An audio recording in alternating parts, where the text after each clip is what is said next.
Selamat malam, kami dari kelompok 4 ingin menjelaskan materi kami tentang somatic symptom and related disorder.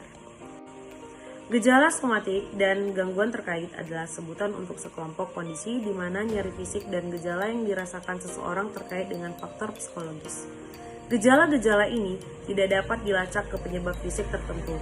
Pada orang yang memiliki gejala somatik dan gangguan terkait, hasil tes medis normal atau tidak menjelaskan gejala orang tersebut. Orang yang mengalami gangguan ini mungkin menjalani beberapa evaluasi dan tes medis untuk memastikan bahwa mereka tidak menderita penyakit lain. Mereka sering menjadi sangat khawatir dengan kesehatan mereka karena mereka tidak tahu apa yang menyebabkan masalah kesehatan mereka.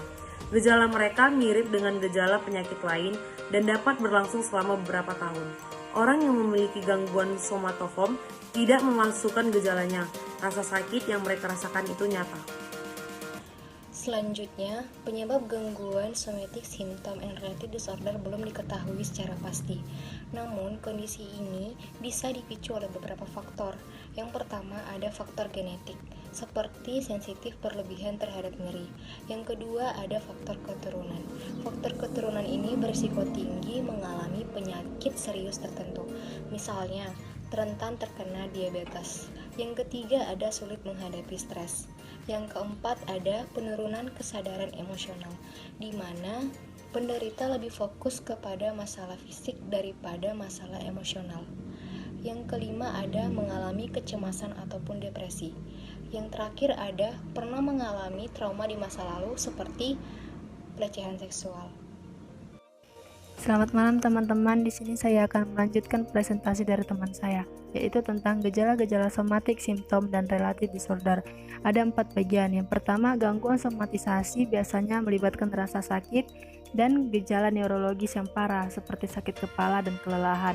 Yang kedua itu ada hipokondriasis, terjadi ketika seorang percaya bahwa fungsi tubuh normal itu seperti perut keloncongan atau gejala ringan seperti sakit kepala biasa adalah gejala gangguan yang sangat serius. Yang ketiga itu ada gangguan diskroptik tubuh, terjadi ketika seseorang menjadi terobsesi atas kekurangan dalam penampilan fisiknya. Cacat tersebut biasanya berupa cacat kecil atau cacat yang tidak ada. Dia terus-menerus khawatir tentang kekurangan yang dirasakannya. Dan yang keempat itu ada gangguan konversi, adalah ketika gejala fisik yang mirip dengan gangguan neurologis berkembang meskipun sebenarnya tidak ada gangguan neurologis. Penyebab gejala somatic symptom and related disorder. Yang pertama ada faktor genetik dan biologis, seperti meningkatnya sensitivitas terhadap rasa sakit. Yang kedua adanya faktor pengaruh keluarga, genetik atau lingkungan. Yang ketiga, sifat negatif, yang dapat mempengaruhi cara Anda melihat penyakit dan gejala tubuh. Yang keempat adanya menurunkan kesadaran emosi pengolah masalah, yang menyebabkan gejala fisik menjadi fokus utama dibandingkan dengan isu emosional. Yang terakhir ada perilaku yang dipelajari. Diagnostis gejala somatic symptom and related disorder. Kriteria diagnostik somatic symptom disorder menurut DSM-5 yaitu yang pertama, terdapat satu atau lebih gejala yang menyebabkan distres atau menimbulkan gangguan signifikan terhadap kehidupan sehari-hari. Yang kedua, pemikiran, perasaan, atau perilaku berlebihan yang berhubungan dengan gejala somatik atau kekhawatiran tentang kesehatan lainnya. Yang ketiga, walaupun gejala somatik tertentu tidak bertahan pada waktu diagnosis, keadaan simptomatik dapat bersifat persisten atau biasanya lebih dari 6 bulan. Seseorang yang sedang mengalami gangguan somatisasi jika dia mengalami satu atau lebih gejala fisik yang dapat mengganggu aktivitas sehari-hari dia, dan gejala ini berlangsung selama 6 bulan atau lebih. Ia juga memiliki pemikiran yang sangat berlebihan terhadap apa yang gejala sedang dialami, dan juga ia menghabiskan banyak waktu untuk periksa ke dokter, padahal ini tidak diperlukan.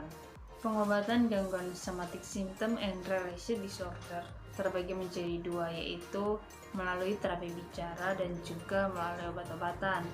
Untuk pengobatan melalui terapi bicara atau disebut juga dengan psikoterapi, itu merupakan langkah terbaik dalam mengobati gangguan somatisasi pada tahap awal.